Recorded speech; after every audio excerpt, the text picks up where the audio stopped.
Bem, meus amigos, nós voltamos no programa de hoje, conversando agora com o doutor Cleto Gomes.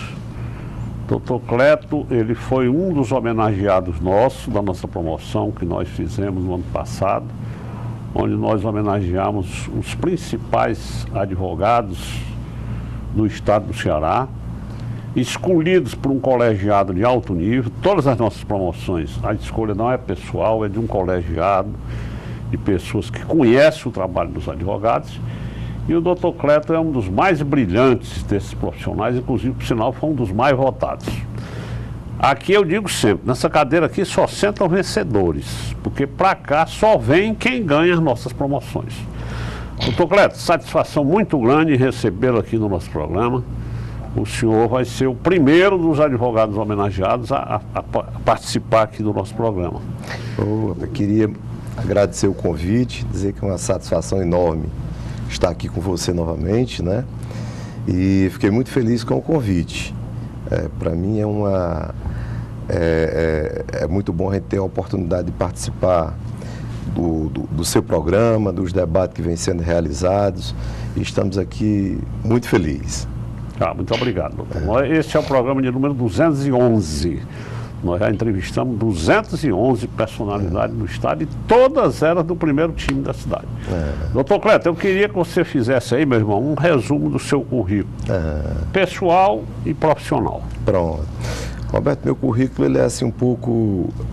tem pessoas que até não compreendem direitinho a atividade que eu desenvolvi ao longo desses 56 anos, né? Mas eu nasci na cidade de Iracema, né? E com 8 anos de idade já trabalhava na lavoura com meus irmãos, campinando a terra, andando em cima daquele boi, daqueles animais que aravam a terra. Com 13 anos de idade, a gente começou a trabalhar na oficina, até isso lá em Iracema? Lá em Iracema. Certo. De 13 anos aos 18, trabalhei nessa oficina. A gente começou remendando pneu, depois saí como pintor, né? E com 18 anos eu vim aqui para Fortaleza, morar na casa da minha irmã e do meu cunhado. E a gente começou a trabalhar no consórcio rodoviário do estado do Ceará, inicialmente como motorista, depois servindo cafezinho. Que beleza, hein? E depois aí a gente foi assistente administrativo, aí conseguimos concluir a faculdade e no governo... Foi na Faculdade de Direito da UFC que você fez? Não, fui na Unifor. Na Unifor. E no governo do Ciro, eu cheguei ao diretor do departamento jurídico, né? Para mim foi uma felicidade muito grande, foi onde eu aprendi muito, né? E depois a gente tentando, a expectativa na advocacia estava dando certo e a gente começou a advogar, né? E pedimos rescisão do contrato de trabalho lá, como advogado público, e fui para a iniciativa privada para a gente tentar advogar. Hoje, aí nós temos um escritório, são 93 pessoas, 43 advogados, né? E nós advogamos assim, estritamente na área empresarial. Que beleza, você tem 43 advogados? 43 advogados, que né? maravilha isso. E a gente atua somente no segmento empresarial. Agora, no segmento empresarial, nós atuamos em todas as matérias relacionadas com empresas, né? E participamos também de movimento de ordem. Certo. Mas os outros tipos de advocacia você não faz, né? Por exemplo, não. Criminal... Não. Só empresarial. A criminal nós fazemos naqueles crimes que estiverem relacionados com atividade empresarial. Que às vezes você, por um motivo ou por outro, surge um determinado crime por conta de algum recolhimento de obrigação tributária, ou então advogamos muito no segmento de empresa de ônibus. Se o motorista ele chega a se envolver num acidente e gera um processo criminal, então nessa parte a gente atua. Agora eu já atuei muito no júri também, né? Os 3 primeiros anos ainda tive a oportunidade de participar de 26 júris, né? Mas aí surgiu essa oportunidade de advogar na área empresarial, largamos um pouquinho a atividade criminal, que eu adoro, né? Eu acho que o advogado se realiza quando ele faz um júri, e a gente passou a advogar só na área empresarial juntamente com essa família Cleto Gomes, que são as pessoas que assim eu considero considere todas aquelas que trabalham no escritório. Que beleza, hein, rapaz? 43 profissionais nesse escritório. Então é realmente, eu acho, um dos maiores escritórios aqui no Ceará, né? Com tantos profissionais assim, né? E especificamente nessa área empresarial, só empresarial. Que ano foi que você se formou, Cleto? Eu acho que foi 78, 80 e... Acho que foi 81, 2, salvo engano. Certo. Na Unifor. 81, 2. Certo. Doutor Cleto, eu lhe pergunto, o seu escritório, como a gente vê, um dos grandes, um dos maiores escritórios daqui do Ceará, você podia enumerar aí alguns dos principais trabalhos já realizados pelo seu escritório? Com certeza. A gente, inclusive, Roberto, nós, no ano passado, né, nós fomos, também recebemos aquela homenagem do GPTW, né? O nosso escritório foi incluído entre as 51 empresas melhor de trabalhar e obtivemos também a certificação do ISO 9001, sem contar com o prêmio que nós recebemos aí, o seu. E a gente ficou muito assim, satisfeito com esse resultado, porque cada vez a gente vai tentando aprimorar a gestão, né? Um trabalho que a gente vem sendo relevante até esse ano mesmo, ele está relacionado com a negociação coletiva, né? Certo. Nós advogamos aqui para alguns sindicatos que a gente vem realizando negociações coletivas desde fevereiro desse ano até a presente data, né? E a gente vem dando todo o acompanhamento a essas entidades sindicais no sentido de fazer negociações coletivas, né? Esse ano a dificuldade, Roberto, por incrível que pareça, ela está muito relacionada com a dificuldade que as empresas estão enfrentando. Não sei se em decorrência só do problema econômico que o Brasil está passando, né? Mas acho que todos nós estamos sentindo na pele, e o empresariado ele não está tendo condição de conceder a reposição do salário pelo INPC. Então tem sido muito difícil tratar sobre essas negociações coletivas, porque as empresas realmente não conseguem sequer repassar a inflação do período passado, né? Que variou, dependendo do mês, entre 9% e 11%, né? Construção civil, nós advogamos, já fechamos lá, depois de uma certa dificuldade a gente conseguiu fechar a negociação coletiva com o pagamento do INPC, não conseguimos de forma alguma conceder ganho real, e atualmente, assim, as mais emblemáticas, digamos assim, no transporte coletivo, né? Que nós advogamos por transporte coletivo urbano e metropolitano, e na construção pesada, né? Que nós prestamos serviço para o sindicato também da construção pesada, por sinal tem várias obras que estão em greve. As obras que atualmente, várias obras. Isso. Podemos destacar aqui, no caso, aquela que tem ali na Guanhambi, essa que trata do túnel e aquela da Raul Barbosa. As 3 obras estão paralisadas porque o sindicato chegou a um reajuste de 10% e, infelizmente, o sindicato profissional não aceitou a proposta. E as empresas realmente não têm condição de... Por tudo isso, Roberto, aí você gera vários processos, tanto no Tribunal Regional do Trabalho, como na Justiça Comum, porque em determinados casos, assim, o sindicato chega a impedir que as pessoas trabalhem, né? Houve uma liminar concedida pelo desembargador Parente do TRT, no plantão da semana atrasada, né? Que ele determinou que o sindicato não fizesse qualquer reunião num raio de 100 metros de distância do canteiro, para que os funcionários que quisessem trabalhar efetivamente tivessem o acesso ao local do trabalho sem que houvesse piquete, como se diz, né? Certo. E essa decisão vem sendo descumprida, a gente está pleiteando aí a aplicação da multa e elevação da multa, enfim, todo um trabalho jurídico que a gente vem acompanhando e desenvolver, principalmente nessas obras, porque elas prejudicam, Roberto, diretamente a população, a mobilidade urbana, né? Então, a mobilidade urbana está sendo altamente prejudicada por conta dessas, quer dizer, da conclusão dessas obras, né? A gente vê que o prefeito tem empreendido todo o esforço para poder concluir, e atualmente a gente está com essas obras paralisadas. O VLT também, né? Eles estão tentando paralisar obras de grande importância para a cidade, né? Mas, infelizmente, o sindicato dos trabalhadores não compreendeu esse momento difícil que as empresas estão passando, porque a gente concedeu, volto a dizer, 10% de reajuste, acima, a inflação deu 9%, no período deu 9,83%, salvo engano, E o sindicato achou que seria pouco ainda e estava tentando mais, e as empresas não conseguem repassar esse custo e nem absorver esse custo, né? Então foi um dos trabalhos relevantes que a gente vem desenvolvendo por todo esse período. Hoje também saiu a notícia que o Sindicato dos Trabalhadores no transporte coletivo também ia paralisar as atividades, salvo engano, a partir da próxima semana, mas amanhã à tarde nós temos uma mediação na SRTE, que o escritório da gente acompanha, né? E nós vamos tentar sensibilizar os trabalhadores, a entidade sindical, para ver se a gente consegue mais uma vez fechar uma negociação coletiva uma negociação coletiva sem realização de greve, que essas greves, Roberto, ela prejudica demais a população, né? A população, queira ou não queira, depende muito do transporte coletivo. E a partir do momento quando você vê o transporte coletivo paralisado, faz uns 5 ou 6 anos que a gente vem conseguindo negociar sem que haja greve. Tem sido um trabalho enorme, porque as empresas, Roberto, elas vêm tendo uma queda de usuários em percentual médio de 11%. Quer dizer, 11% da população deixou de usar do ano passado para cá o transporte coletivo, e nós atribuímos que é em função dessa crise que o país enfrenta, né? Perfeito. Doutor Cleto, eu lhe pergunto, e com relação à sua atuação, às suas atividades junto à OAB, atualmente quais são as suas atividades? Pronto. Junto à OAB. Na OAB, eu costumo até dizer, Roberto, que eu sou assim, quase que um soldado lá na OAB, né?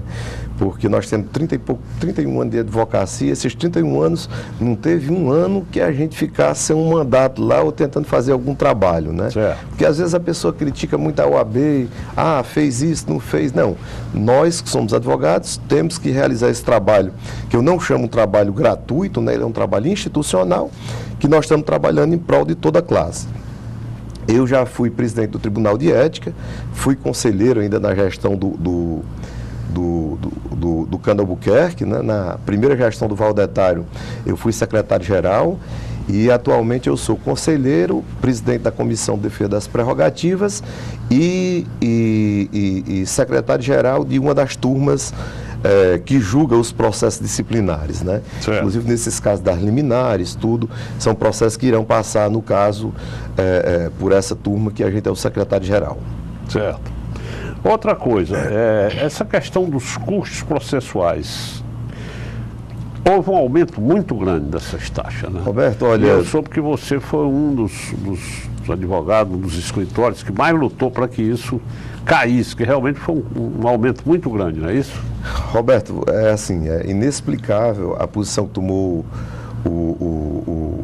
vou chamar aqui o tribunal como um todo, né?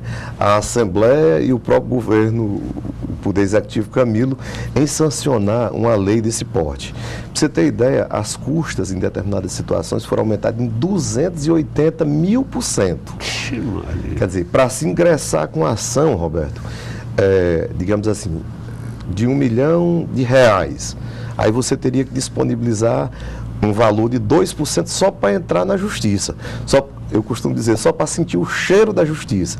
Que uma causa de R$1 milhão é uma causa hoje comum. Qualquer uma pessoa de classe média, ou média baixa, ou média alta, não sei, ele tem um apartamento, se ele tiver que discutir o contrato na justiça, ele teria que recolher R$20 mil inicial. Para entrar com agravo de instrumento... R$20 mil? R$20 mil, que é 2%. Certo. Limitado a R$86 mil. Para entrar com agravo de instrumento, que é aquela decisão aquele recurso contra a decisão interlocutória, né? Aí você teria que recolher mais 1%. Para você entrar com recurso de apelação, seria mais 4% do valor da condenação. Chegou-se ao cúmulo, se você tiver um determinado valor para receber na justiça, você teria que pagar 2% daquele valor que tivesse depositado, que era o dinheiro que era seu. E o único trabalho que o tribunal tem para expedir aquele alvará é simplesmente por meio eletrônico você soltar e disponibilizar, não precisa mais nem a pessoa pegar na secretaria. Então nós fizemos esse trabalho todo, juntamente com a diretoria da Ordem, capitaneada pelo nosso amigo Marcelo Mota e pelo Conselho Seccional. A gente conseguiu minutar, juntamente com o Fábio Zec, uma ação direta de inconstitucionalidade. Mandamos, no caso, para o Conselho Federal, lá o Lamáquia aceitou a proposta da ação e nós ajuizamos, foi março, por aí, ou fevereiro, e agora o ministro Euri Zavascki deferiu uma liminar suspendendo todos esses abusos, digamos assim, Roberto, que impedia o acesso do jurisdicionado ao Poder Judiciário. Quer dizer, essas custas, né, despesas judiciais, como foi chamada pela lei, era como se você estivesse tributando a própria atividade do Poder Judiciário. Certo. Que isso não pode ocorrer. Isso aqui, quando você tributa uma determinada atividade, é considerado como imposto. Todas as custas judiciais, ela é considerada como taxa. Então, você paga aquele valor que é divisível. Né? Aquele valor que você diz, expedir um alvará judicial, R$27, é uma nova proposta que nós temos que trabalhar, mas não você tem que pagar 2% para expedir um alvará judicial. Então foi um trabalho assim bastante relevante. Foi através do seu escritório? Não, aí nós atuamos lá de forma institucional. Ah, tá certo. Certo. Do escritório, de qualquer maneira, porque grande parte das peças a gente desenvolveu lá, certo, mas não assim, a gente sendo remunerado pela OAB. Tudo trabalho institucional, como a gente chama, né? E como foi essa decisão do ministro Euri Zavascki? E aí como é que ficou? Voltou a cobrar a antiga taxa ou ficou uma nova taxa? Como é que ficou? Hoje, como é que estão os custos? Hoje, os custos estão com base na lei anterior, que o valor máximo de custos que teria até dezembro, até o dia 31 de dezembro de 2015, girava em torno de R$1.600. Se você colocar a correção monetária, fica em torno de R$2.400, que é um valor compatível que o cearense não pode arcar com as custas. Aí voltaram para os custos anteriores, os valores anteriores. Como ele deferiu a liminar, suspendendo os efeitos da lei, aí no caso passa a vigorar a legislação antiga que tratava sobre as taxas. Foi uma grande vitória, não só para a advocacia, né? Mas também nós não podemos dizer, porque a advocacia estava parada. Certo. Nós temos um poder judiciário que estava sem funcionar, porque, olha, imagine uma pessoa de classe média ou de classe alta, digamos assim, né? Para ele ingressar na justiça e ter que recolher 86 mil, não existe justiça. Perfeito. Quer dizer, nenhum desembargador, nenhum juiz, nenhum advogado, ele teria essa condição de buscar o Poder Judiciário chegando a 86 mil só as primeiras custas, entendeu? Então é um absurdo, mas graças a Deus que o ministro Euri Zavascki, ele aceitou os argumentos que foram desenvolvidos aqui pela OAB, que nós tivemos a oportunidade de participar da elaboração da peça, juntamente com o Fábio Zeg, juntamente com a diretoria e com o Conselho, e ele suspendeu esse abuso, digamos assim, por parte do Poder Judiciário.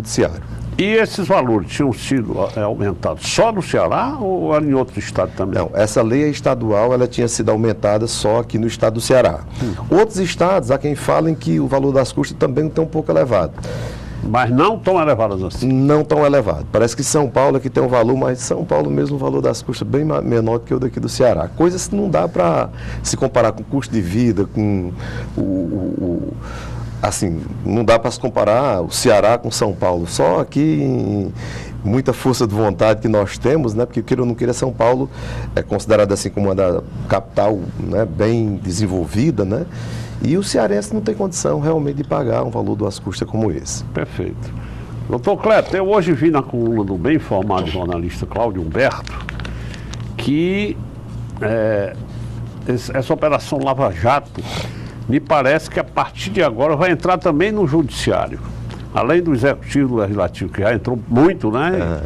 E que vai continuar entrando mais, ele vem dizendo, já adiantando isso hoje. Eu lhe pergunto, é possível isso? Eu não sabia que o Ministério Público podia, juntamente com a Polícia Federal, fazer esse tipo de denúncia também no judiciário. Olha, assim, qualquer pessoa no Brasil que cometeu um crime, aí ele não existe qualquer privilégio àquele que vem cometer um delito. Então, se um juiz, se um desembargador, se um ministro, qualquer pessoa, se um advogado, se um empresário, qualquer pessoa que cometer um ilícito, e for comprovado que efetivamente ele cometeu aquele ilícito, ele pode sim ser processado e alcançado pela lei, tal como qualquer outro cidadão comum. Mas até o ministro do Supremo? O ministro do Supremo. Se o ministro do Supremo estiver envolvido em qualquer um ilícito, ele pode responder à ação penal. E o Ministério Público, ele tem desempenhado um papel, no meu entender, tem horas que há um excesso, tá? Por parte do Ministério Público nas atividades. Principalmente assim, se a gente examinar esses inquéritos que tramita e são decididos na Operação Lava Jato, se a gente analisar a lei, na verdade, de regra, há violações à legislação que trata sobre o inquérito policial. Porque você só pode conduzir uma determinada pessoa para prestar um depoimento se ela for notificada e se recusar a ir. Mas eu acho que essa questão da corrupção foi tão acentuada, não é? Que talvez o poder realmente do magistrado, juntamente com o do Ministério Público, juntamente com o da Polícia Federal, tem prevalecido. E ninguém tem se insurgido, né? Porque realmente é um trabalho que vem sendo feito, assim, com todo o juiz, processante, o Ministério Público, a Polícia Federal. Acho que estão de parabéns pela forma como vem conduzindo a Operação Lava Jato. E o Ministério Público, Roberto, ele é aquele poder que ele é totalmente independente, certo? O Ministério Público, às vezes a pessoa chega o governante e diz: a gente não vai paralisar a Operação Lava Jato, como se o Executivo pudesse realmente paralisar. Em tese e pela legislação, e está acontecendo, eu acho que o Ministério Público Federal ele jamais iria se curvar a qualquer governante, a qualquer pessoa que estivesse ocupando a presidência da República ou o Ministério da Justiça para dizer assim: nós vamos paralisar isso aqui, porque a imprensa, Roberto, ela tem um papel muito importante na sociedade. Sem dúvida. Que é esse poder que a pessoa tem de informar. E quando a opinião pública é informada, aí aquele poder que a pessoa detém, realmente ele fica diminuto. Nós tivemos aí o exemplo com esse processo de impeachment, enfim, né? Certo. Então, doutor Cleto, você está me dizendo uma coisa que eu realmente não sabia. Eu não sabia que se podia, inclusive nos tribunais superiores, haver essa intervenção, né? Pode. Outra coisa, doutor, a justiça continua muito lenta, né, rapaz? Infelizmente, continua lenta e você ganha um processo e recorre. Tem casos que... A que você atribui, doutor Cleto, isso? Esses processos demoraram tanto a se concretizar, a se ter uma solução? São vários fatores. Eu vou excluir aqui a Justiça Federal, de qualquer forma, vem funcionando mais ou menos. Vou excluir aqui a Justiça do Trabalho, que vem funcionando a contento, apesar de existir alguns problemas, mas são pontuais, eles não são generalizados. A Justiça Eleitoral também vem funcionando mais ou menos. Agora, quando nós vamos falar de Justiça Estadual, aí nós podemos dizer aqui, fazendo justiça mesmo. O Tribunal de Justiça ele vem funcionando bem. Tá? Ele está bem aparelhado, os processos que chegam a alguns desembargadores, às vezes tem desembargador que não tem um processo para apreciar. Então, o Tribunal de Justiça vem funcionando bem. Agora, a Justiça de Primeiro Grau, aqui em Fortaleza, e a Justiça de Primeiro Grau no interior do Estado, ela está totalmente paralisada. Ela foi estagnada. Você entra no fórum, já é um local assim que a gente costuma dizer que é inclusive um ambiente periculoso, porque muito quente, tudo começa por ali. Nós fizemos uma visita agora aos 30 juízes, a todos os juízes que ocupam as varas cíveis. E a gente conversando com eles, Roberto, assim, a gente fica até, num determinado momento, a gente fica com pena, porque aí você vai numa secretaria que tem 7.000 processos, aí o juiz, ele tem que remunerar, às vezes, a própria secretária dele, porque não tem pessoas para poder auxiliar. O magistrado só não consegue fazer nada. Evidentemente que tem outros juízes que também sequer estão indo ao fórum, entendeu? Porque os processos digitais, ele acha que não tem que ir mais ao fórum. Então, nós temos que separar que tem bons magistrados que realmente procura prestar a jurisdição, como se diz, e tem outros que não, nem tanto. Mas, assim, os problemas principais, primeiro, Roberto, é a falta de um planejamento, de um acompanhamento, de um planejamento, assim, montado pelo Poder Judiciário para dizer, nós vamos uniformizar a decisão do juiz. Não os julgados propriamente dito, mas as coisas administrativas. O segundo chama-se falta de pessoal. Se a gente chega hoje numa comarca do interior, daqui de Fortaleza, grande parte das pessoas que trabalham nas secretarias, eles são terceirizados. Olha, o servidor terceirizado, ele não tem a capacitação que tem aquela pessoa que é concursado e que se prepara para ocupar aquele cargo público, né? Ele se prepara para conhecer um processo, tudo, né? Então, a falta de pessoal enorme. A falta de juiz, a gente viu, assumiram, salvo engano, 78 magistrados agora por último, né? E esses magistrados, a gente não sentiu o resultado. Ninguém sentiu nenhuma diferença. Por quê? Porque eles não têm a condição de servidor para dar o apoio. Porque o juiz, o desembargador, o ministro, para trabalhar, ele tem que ter assessores, pessoas competentes, comprometidas e sabendo desempenhar aquela atividade. Então, o segundo problema é esse aí. Primeiro é a falta de gestão mesmo. O segundo é a falta de servidor. O terceiro, eu costumo dizer que às vezes nem sempre os magistrados, alguns, eles estão lá dedicados para poder desempenhar aquela atividade como magistrado, né? O quarto e o principal é a falta de dotação orçamentária por parte do executivo para o judiciário. O daqui, Roberto, a dotação orçamentária que o Estado vem repassando para o Poder Judiciário, cada ano o Poder Judiciário tem que estar com o PIRES, não existe um percentual estabelecido. Esse último, salvo engano, chegou a 4% do valor da arrecadação do Estado para ir para o Poder Judiciário. Se a gente for no Estado do Rio Grande do Norte, sabe quanto é a dotação? 11%. Aí, quer dizer, aí não tem como o Poder Judiciário contratar nem funcionar.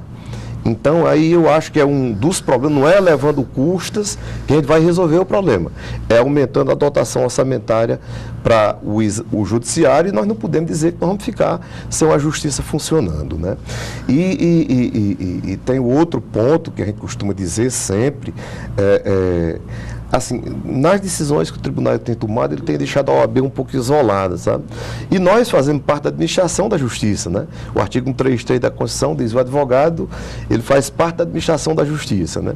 Mas a gente tem procurado sensibilizar o Poder Judiciário, porque em determinadas situações, a OAB, por exemplo, nós não somos contra o Poder Judiciário, não existe isso. Nós somos a favor do Poder Judiciário, agora de um Poder Judiciário funcionando. Né? É isso que nós defendemos sempre. Então, assim, todas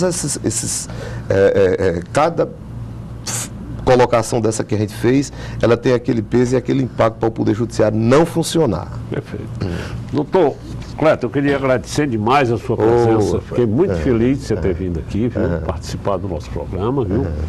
E estamos às suas ordens para que brevemente a gente volte a conversar novamente. Com certeza. Eu que tenho a agradecer a você e aos ouvintes do seu programa, que eu admiro tanto, e que você continue sendo essa pessoa que procura sempre escolher aquelas pessoas através de um colegiado de alto nível para poder a gente, enfim, receber essa homenagem, que é uma das grandes alegrias que nós temos é quando isso ocorre, tá bom? Muito obrigado. Então, muito obrigado a você e a todos que estão nos ouvindo. Um grande abraço.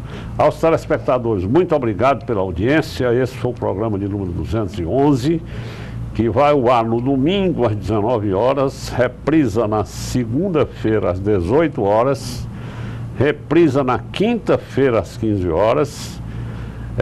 Nós vamos colocar essa entrevista também do Dr. Cleto no YouTube para todo mundo. Vou dar ele uma cópia uma gravação dessa entrevista para ele. Aos telespectadores, um grande abraço e até a próxima.